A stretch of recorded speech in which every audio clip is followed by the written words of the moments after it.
इतिहासकार अर्नोल्ड जे टॉयनबी ने कहा था, विश्व के इतिहास में अगर किसी देश के इतिहास के साथ सर्वाधिक छेड़छाड़ की गई है तो वह भारत का इतिहास ही है।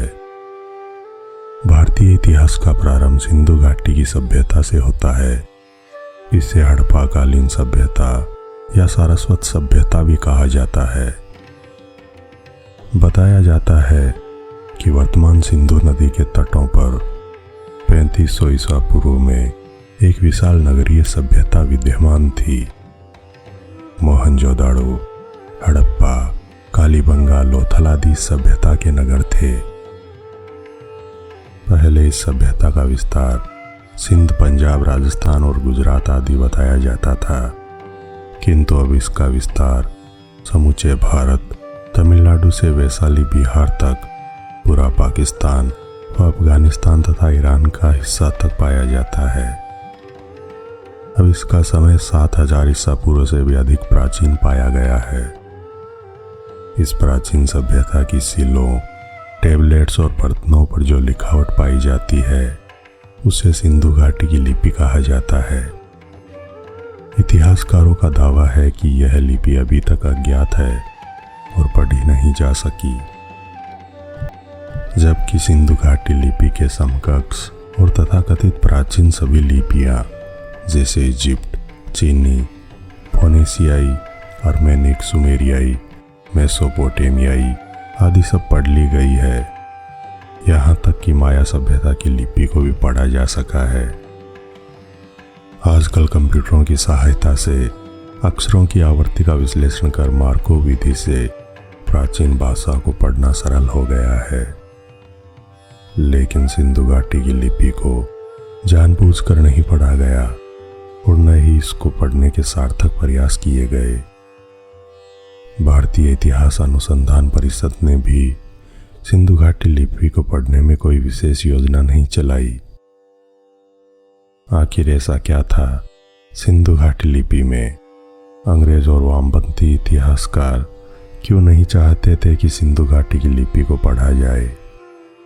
सिंधु घाटी की लिपि को पढ़ने के बाद उसकी प्राचीनता और अधिक पुरानी सिद्ध हो जाएगी। इजिप्ट, चीनी, रोम, ग्रीक, आर्मेनिक, सुमेरियाई, मेसोपोटामियाई और माया सभ्यता से भी पुरानी, जिससे पता चलेगा कि यह विश्व की सबसे प्राचीन सभ्यता है। भारत का महत्व बढ़ेगा, जो अंग्रेज और वामपंथी इतिहासकारों को बर्दाश्त नहीं होगा। सिंधु घाटी की लिपि को पढ़ने से अगर वैदिक सभ्यता साबित हो गई तो इन अंग्रेजों और वामपंथियों द्वारा फैलाए गए आर्य द्रविड़ युद्ध वाली बात गलत सिद्ध हो जाने का डर है। अंग्रेज और वामपंथी इतिहासकारों द्वारा यह दुष्प्रचारित किया गया कि आर्य बाहर से आई हुई आक्रमणकारी जाति है और उसने यहाँ के मूल निवासियों अर्थात सिंधु घाटी के लोगों को मार डाला व भगा दिया और उनकी महान सभ्यता नष्ट कर दी। वे लोग जंगलों में छुप गए, शूद्र व आदिवासी बन गए, आदि आदि गलत साबित हो जाएगा। कुछ फर्जी इतिहासकार सिंधु घाटी की लिपि को सुमेरियन भाषा से जोड़कर देखते हैं, तो कुछ इसे इजिप्शियन भाषा से, कुछ चीनी भाषा से, तो कुछ उन आदिवासियों की भाषा से और तो और कुछ इनको ईस्टर द्वीप के आदिवासियों की भाषा से जोड़कर भी पढ़ने का प्रयास करते हैं। ये सारे प्रयास असफल साबित हुए। सिंधु घाटी की लिपि को पढ़ने में कई समस्याएं बताई जाती है। इस लिपि के लगभग 3000 से भी ज़्यादा टेक्स्ट प्राप्त है। इनमें वैसे तो 400 अक्षर व चिन्ह है, लेकिन 39 अक्षरों का प्रयोग 80% बार हुआ है और ब्राह्मी लिपि में 45 अक्षर है। अब हम इन 39 अक्षरों को ब्राह्मी लिपि के 45 अक्षरों के साथ समानता के आधार पर मैपिंग कर सकते हैं और उनकी ध्वनि का पता लगा सकते हैं। सिंधु घाटी की लिपि और ब्राह्मी लिपि में अनेक आश्चर्यजनक समानताएं हैं। साथ ही ब्राह्मी व तमिल लिपि का भी पारस्परिक संबंध है।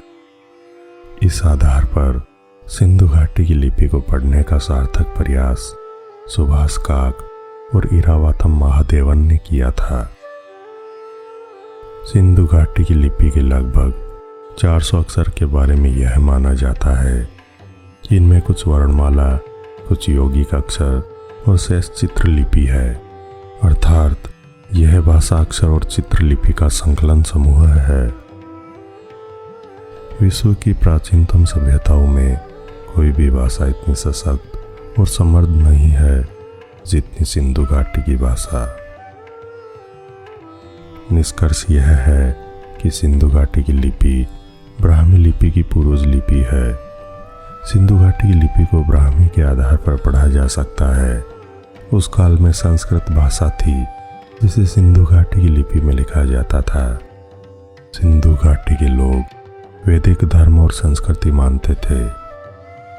हिंदू धर्म और सभ्यता विश्व की सबसे प्राचीन व मूल सभ्यता है। हिंदुओं का मूल निवास सप्तसिंधु प्रदेश था, जिसका विस्तार ईरान से लेकर संपूर्ण भारत देश था। वैदिक धर्म को मानने वाले कहीं बाहर से नहीं आए थे और न ही वे आक्रमणकारी थे। आर्य द्रविड़ जैसी कोई भी दो पृथक जातियां नहीं थी जिनमें परस्पर युद्ध हुआ हो। अगर सिंधु घाटी सभ्यता की लिपि को पढ़ लिया जाता है तो विश्व के प्राचीनतम इतिहास को एक बार पुनः लिखने की आवश्यकता होगी। महाभारत और रामायण के जितने भौतिक साक्ष्य आज हमारे यहाँ उपलब्ध है, शायद ही कोई सभ्यता और संस्कृति इतने सबूत देती हो। यह हमारा दुर्भाग्य ही है कि हम हमारे प्राचीन ग्रंथों और उनके भौतिक साक्ष्यों को नजरअंदाज कर अंग्रेजों और वामपंथियों के इतिहास पर आंख मूंद कर विश्वास करते हैं। यही कारण है कि आज तक हमारी तरफ से सिंधु घाटी सभ्यता की लिपि को पढ़ने का सार्थक प्रयास नहीं हुआ है। दोस्तों, यदि आपको भी लगता है कि सिंधु घाटी सभ्यता की लिपि को एक षड्यंत्र के तहत नहीं पढ़ा जा सका है, तो हमें कमेंट करके ज़रूर बताएं। आपको हमारा यह वीडियो कैसा लगा?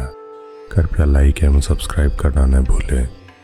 मैं विजय राठौड़ जल्द लौटूंगा इतिहास से जुड़े रोचक एवं रोमांचक वीडियोस लेकर।